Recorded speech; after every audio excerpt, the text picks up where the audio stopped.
Hello, welcome. Hi, and welcome back. Today, we're going to talk about how to bounce back after dealing with postpartum depression. So, we've been doing this series where we talk about postpartum depression, what happens after a mother delivers, and you have your baby, but you're not feeling so much like yourself, you're not back to yourself. So, today, we're going to talk about how do you bounce back after dealing with postpartum depression. So, let's get into it. So, the first thing I would recommend is that if you have had postpartum depression, don't feel guilty. Don't you be kind with yourself. Do not feel like you've wasted time, that you've wasted the connection with your child. Just give yourself some grace, give yourself time, and you rebuild yourself slowly at a time. Don't try to bounce back so fast. You have to accept that you have had the depression, for example, and then now you have to get out of it one step at a time. Do not feel like you've lost time or connection with yourself or with your child. So give yourself grace, be kind to yourself. Just as you would talk to someone who might have gone through the same, do the same thing for yourself. Be kind, use positive words for yourself. Say, I'm healing, I'm getting better each day. I'm not the same person I was yesterday. So today is gonna be a good day. Just motivate yourself. Positive self-talk. The other thing is just layer your habits slowly by slowly. Start small, like waking up before 8 a.m. You make your bed, take a shower, brush your teeth, dress to shoes. Like just dress and feel nice about yourself. And then maybe you can take a walk. Do something that brings you joy. Maybe go out for your favorite snack. Do something that really brings you joy. So that's the second tip. Just start slowly. And this is habit forming is a thing that has been discussed by many experts. That's as in the book Tiny Habits or Atomic Habits, where you choose something that you love doing. For example, maybe you love having a hearty breakfast. So if you love having a hearty breakfast, and that's something that you do every day, now say, before I have my breakfast, I'm going to shower, I'm going to make the bed, and I'm going to brush my teeth. So by the time you're having breakfast, you'll have achieved three goals now, and breakfast will be the fourth one. So you are using an already established habit, that is having breakfast at a certain time, and then using it to start a few more habits that are beneficial and that will pull you out of that situation that you've been in. So now that you have established a routine, this is where nutrition comes in. So you need to feed your body or nourish your body with foods that will re-energize you, they will rejuvenate you. These are things like omega-3 and 6 fats, things like calcium, iron, because your body has undergone a big change, from carrying the pregnancy, now you deliver the child, you're breastfeeding. So your body has gone through a lot, hormonal changes and all this. So now you need to nourish it and feed it with the right foods. So from breakfast to lunch and supper, you should make sure that your food is having a good portion of proteins, good portion of carbohydrates, and vegetables. Leaving green vegetables will give you iron, and you can also add some nuts to give you the healthy oils. The other thing, hydrate. Make sure you're drinking enough water. It's good for you and it's good for your child. If you're still breastfeeding, even if your child has started complementary feeding, hydration is very important. Hydration is very important, and your skin is gonna thank you. So now that you're eating well and you've gotten some sort of routine, it's time to move gently. Start with some a simple thing like taking a walk or just dancing. Move your body, dance around, have some energy, bring some energy into your life. You can do some yoga stretches, you can go to the gym, take a short stroll, or even if you have a baby stroller, you can go for a walk with your baby. That will give you some energy for sure, and some much needed sunlight. Sometimes you stay in the house for so long, you haven't seen the sun especially the morning sun, in like 3 or more months. So start moving gently. Again, listen to your body. If you're feeling tired, take a break, but try and move gently. From 10 minutes, 15, it is very important that you move your body. So now you've gotten a routine, you're eating well, and you have started to move gently, it's time to reconnect with yourself. What are those things you loved doing before you got pregnant or even before you delivered your baby? Was it journaling? Was it writing some poems? Did you love to sing? Did you love to go and hang out with friends? You can start doing that. Reconnect with yourself. Maybe start keeping a diary and experiences about your child, your newborn. You know that newborn stage will not last forever. So you need to reconnect with yourself. Start journaling, start doing things that you did and gave you the spark before you got into that position that you're in. So that is tip number 5. So now on to point number 6. You need a support system. It could be as easy as asking your partner or your husband or whoever is in the house to help you with the baby, maybe just holding them for a few minutes, and you need to get that support. It could also be a community of other new moms, maybe on WhatsApp, on Facebook, on Instagram. If you're connecting with people online, you also need to make sure you're not spending all your time online, but you need a support system. So whatever works for you. If it is connecting with your other family members, cousins, aunties, uncles, if it is talking to people you haven't talked to in a while, try and get a support system. This is someone who can even come and babysit your child, and maybe you'll have an hour or so of rest or just some me time. You need someone to support you through this stage. You cannot do it alone. You cannot do it alone, and you're not alone. There are other people who are going through such things. So don't feel like you're in an island by yourself because you're about to go postpartum depression. You can still bounce back, you can still get back to your normal self, engage in the activities that you loved to do before. Was it going to the park? Was it just calling people or visiting people? If you can now live with your baby or leave your baby behind, you can do it. Remember, most of us go back to work maybe 2.5 months, some from 3 months, some for 4 months. Do not stay by yourself for so long. So, because loneliness, when you are lonely, you feel like everything is against you, the world is not moving in the right pace. But when you go out there and see what other people are doing, you'll be motivated, you'll be energized to keep going, to keep showing up for yourself, to keep showing up for your baby. And now you're done with that stage. Don't think of yourself any longer like someone who's depressed. You're no longer depressed. You're getting out of depression, and maybe you can talk to a few people here and there, just hear their perspective or their opinion about what they did after they got a newborn child. Ask someone, ask questions. Do not be afraid to ask questions. This is what forms your support system, your community. Remember, a child is raised by a village, so you're gonna have your own village. Start with the first 7 people that you can easily call and they will respond. These are like your close-knit circle. Then from there you can go to your next 24 people. These are people that are acquaintances, but if you have a question or if you have a need, you can easily call them and they will respond. From there, go to your 72. This is a bigger community, maybe a church group, or maybe people you studied with in college or in high school or in university. These are people you can depend on them for a bigger occasion, okay? And at this point, if people are willing or are asking to come and visit your child, you can welcome them. Clean your house, get ready to receive guests. A guest always brings some sort of energy or vibration that will help you get out from your current situation. Because I remember when I was feeling down and someone was coming to visit, I had to shower, I had to get the sitting room ready or make sure there's a meal that they can take. So doing those things would get me out of my slump or that situation of feeling like, oh, today is such a dull day, I'm feeling like I'm not myself. And when you have a visitor coming, they come and maybe ask you how you're doing, see the child, bring you a gift or two. I love gifts. So my community, they were able to bring me gifts, and also I also got to visit other places. My support system or my community, they were the kind that would call and say, oh, we're coming to visit, but we are not staying, we are going to a certain place. Let's go for a hike.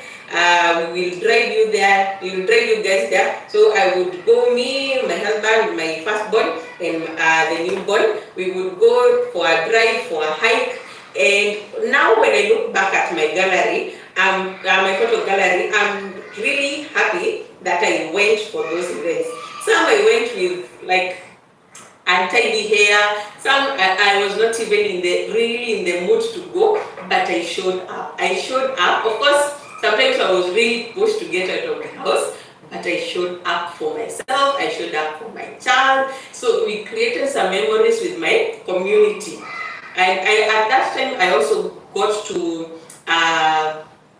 follow new moms on social media and see what they are doing. And I was really motivated to see people are actually sharing their stories from as a child who's like 2 days, 1 week, 2 weeks. I'm like, wow, so people are doing good out here, and even with the struggles of breastfeeding, the anxiety of having a newborn, having forgotten how to mother a newborn, I was able to connect and see that I'm not alone in this motherhood journey, in this postpartum journey, and I was able to embrace that. And now I would consider myself a new person. Now I'm a mother of two. I'm no longer a girl. I'm no longer a mother of one. I'm a mother of two. That changes my status. When I go to introduce myself, I'll say I'm a mother of two. I'm a mother of two loving children. And just being in that mental space, having that new identity, being part of a community that embraces me now as a mother of two children, that really helped me a lot. And I was able to communicate my needs better. I was able to say, oh, today I feel like a walk, today I want to go out. Could you take care of the child for a little bit? Or I want to go and visit so and so. And for me, whenever I visit someone, it brings me joy. It brings me joy. And I would, when I'm outside the house, I don't have to think of what is going to be cooked, who is going to clean the washroom, who is going to do this. Where is my other firstborn, where is he running at? When I'm visiting someone, because I'm now in the environment or in their house, somehow it brings me peace or joy. So I really, really give thanks to my community. If you are there inviting me to come out and visit with you, thank you, thank you, thank you so much. All right. So something else, although this took me a while. I have been an avid churchgoer. I love God. I have been a strong Christian for the longest time. But during this stage, I did not attend church as much, especially at the newborn stage. I did not attend church. And then when my child was dedicated, after the second born was dedicated, I tried to go to church, but I would get so tired to a point I would sleep during the service or when we are in the creche, because the new moms have a different place where they stay during the service. So I felt like, I'm not really getting what I want by being in church.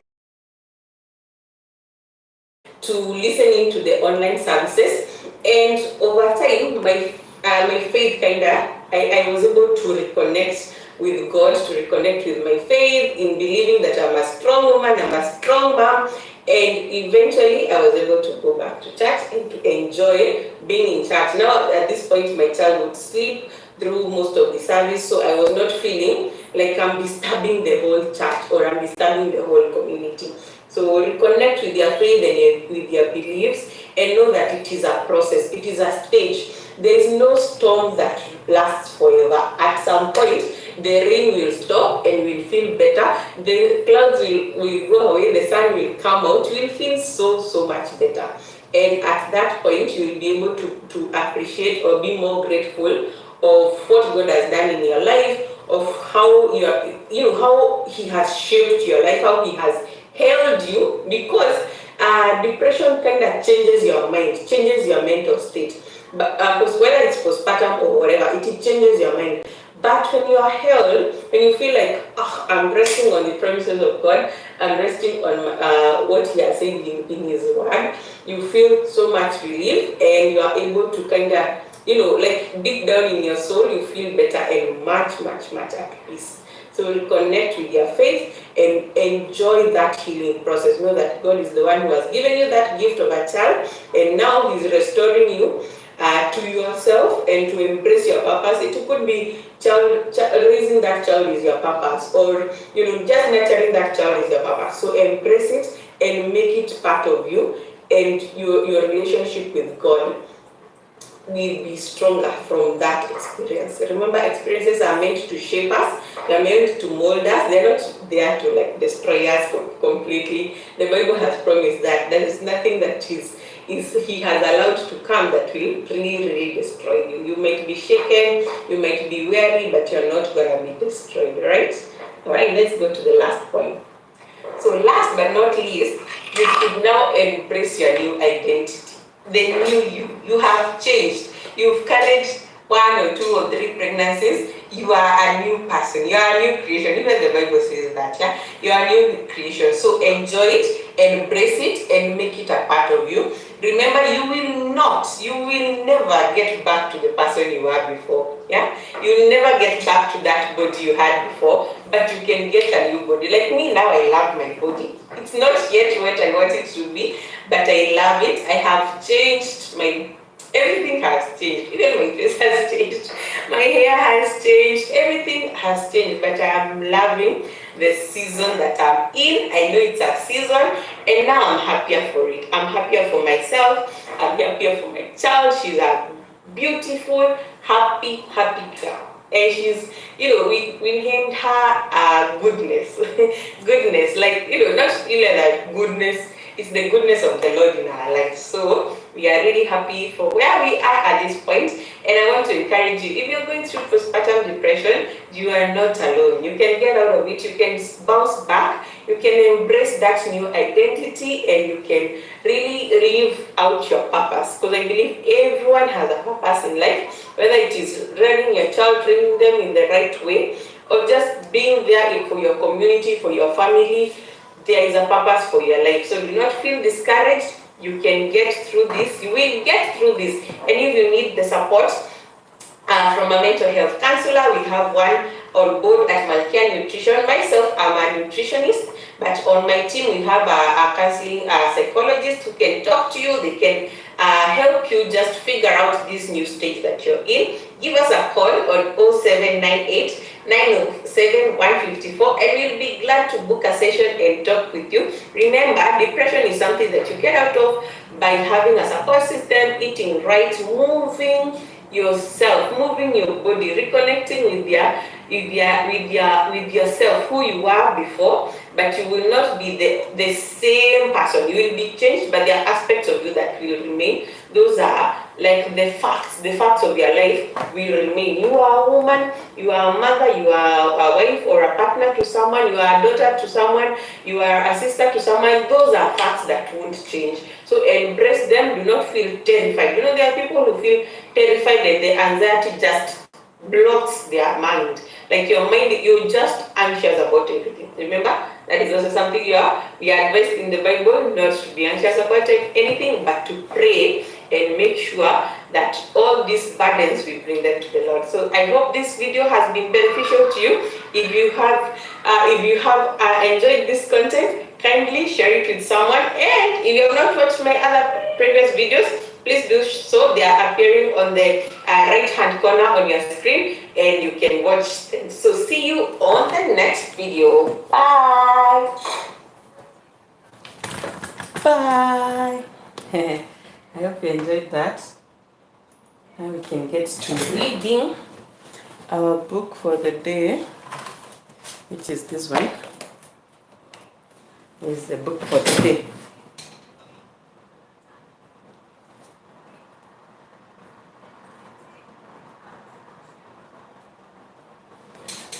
So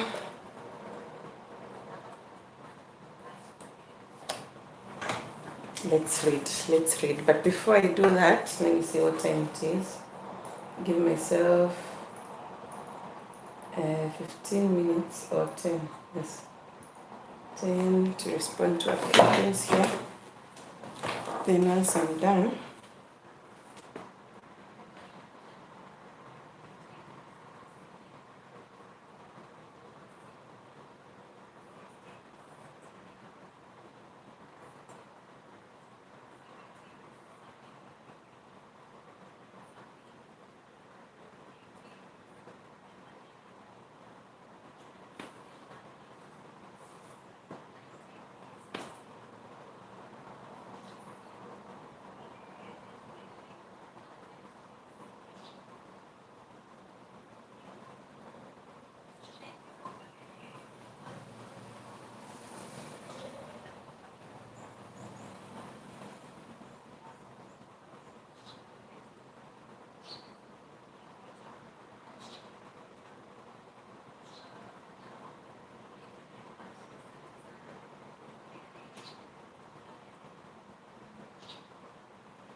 And so basically what I'm doing, I'm kind of trying to respond to comments on my videos and checking if there's any video that has had an issue. So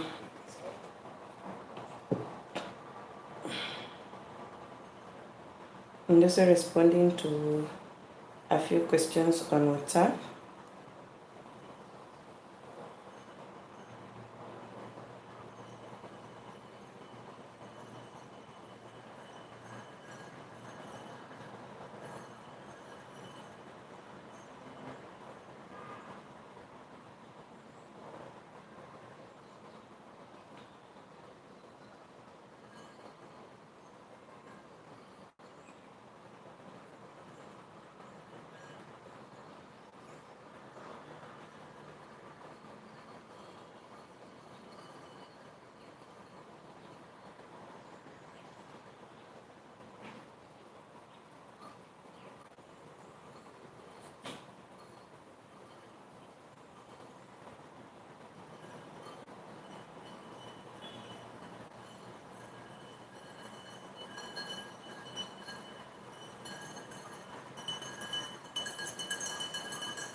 Hey, dude is back. See who is back.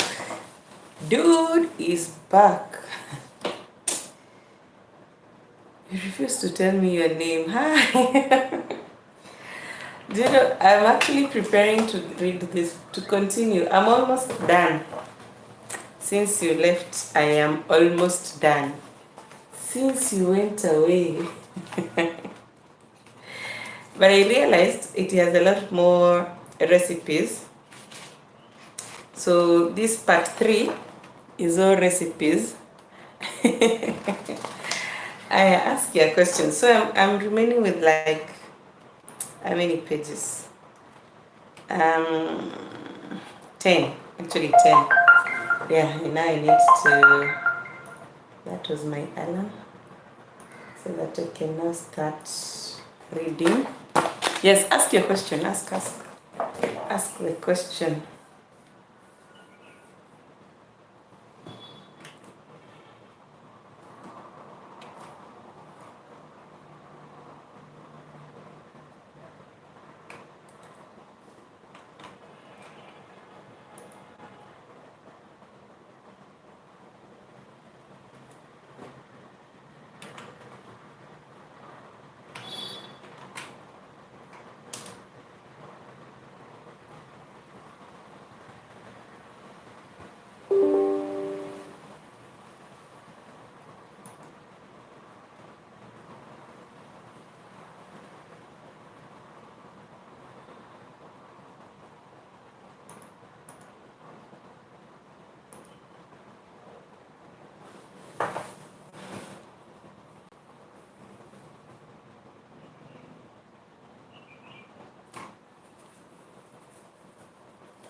You can see the probiotic.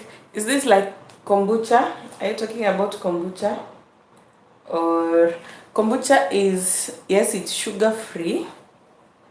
It is low in alcohol for sure, and it does have probiotics. So if that's what you're asking about, kombucha, I would say it's good for the gut. I take kombucha, but I haven't been taking it lately. And then there's some people who took it and they said it tastes like Moratina. Moratina is a local brew that is high in alcohol. I'd say ethanol. I'm not sure what the type of alcohol. I'm not sure the type of alcohol that is available in kombucha, because you know there's ethanol, there's methanol, there are different kinds of alcohol depending on hydrogenation. I have forgotten my chemistry, but basically, no. Regular beer doesn't have probiotics. I really doubt that it does. I highly doubt, because you see this bacteria and fungi and yeast, they exist in a almost neutral, like a pH of 6 to 8. I don't know. I'll ask Copilot. So they exist in an environment that is not too acidic and not too basic. So for drinks that are a bit too acidic, I would highly doubt if they have any probiotic. But let's ask the experts. I got what is it called? Copilot, and she's refusing to come up. Okay, let me see if I can get ChatGPT. I don't know why. And yesterday we had such a good conversation. Leo amekataa kazi. Let me see if I can get chat to talk to us. Let's see if she will talk to us. Hi. Can you tell us how about Hey there. Sure thing. What would you like me to tell you about? if beer, like Kenyan brewed beer like Tusker or Balozi, has any probiotic content in it? That's an interesting question. While traditionally brewed beers, including some Kenyan brands like Tusker or Balozi, might contain trace amounts of live yeast and beneficial microbes during the fermentation process, most commercially produced beers are filtered and pasteurized. This process usually removes or deactivates most of the live microorganisms, so the final product doesn't offer significant probiotic benefits. If you're looking for probiotics, fermented foods like yogurt, kefir, or specific probiotic drinks are a more reliable source. All right, so what about kombucha, the fermented brewed tea? Kombucha is a great source of probiotics. Since it's a fermented tea, it typically contains a variety of beneficial bacteria and yeast that can support gut health. Unlike most commercial beers, kombucha isn't usually pasteurized, so it retains those live cultures. It's a tasty way to add probiotics to your diet. Great. So you said kombucha, kefir, sauerkraut. What other fermented food other than mala? Absolutely! Besides kombucha, kefir, and sauerkraut, you can also try kimchi, which is a Korean fermented vegetable dish, often made with cabbage and radishes.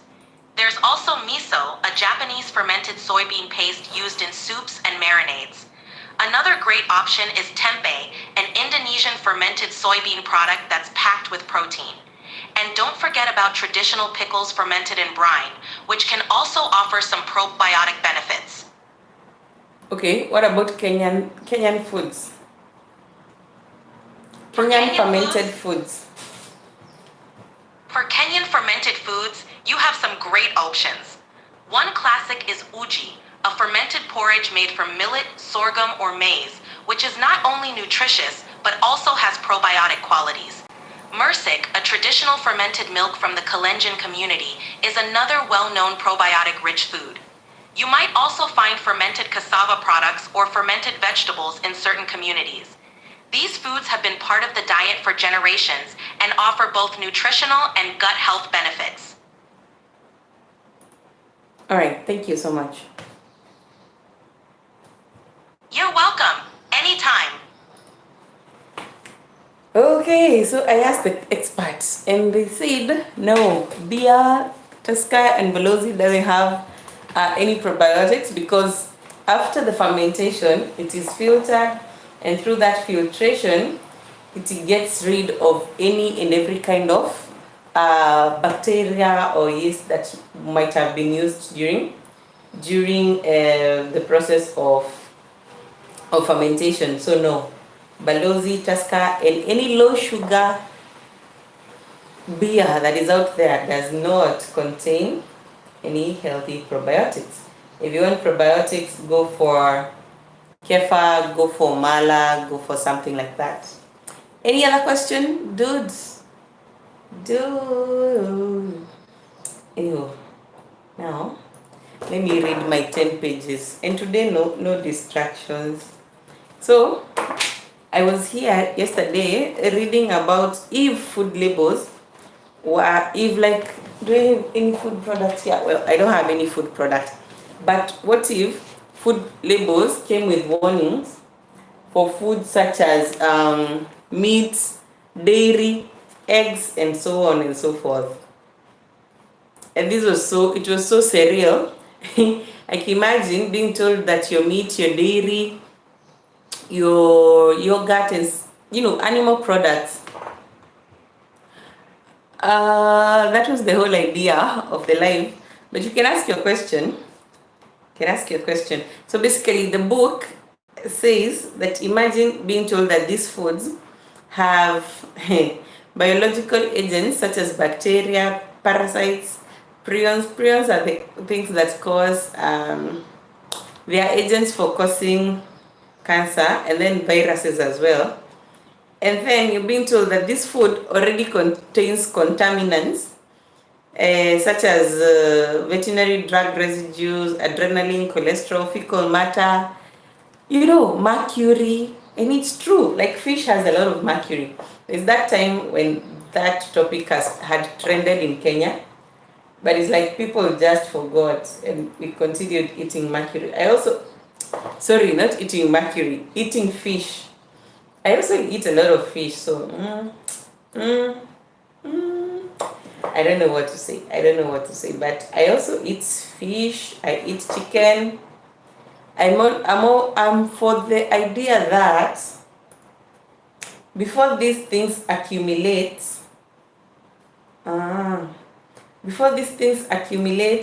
to a level that is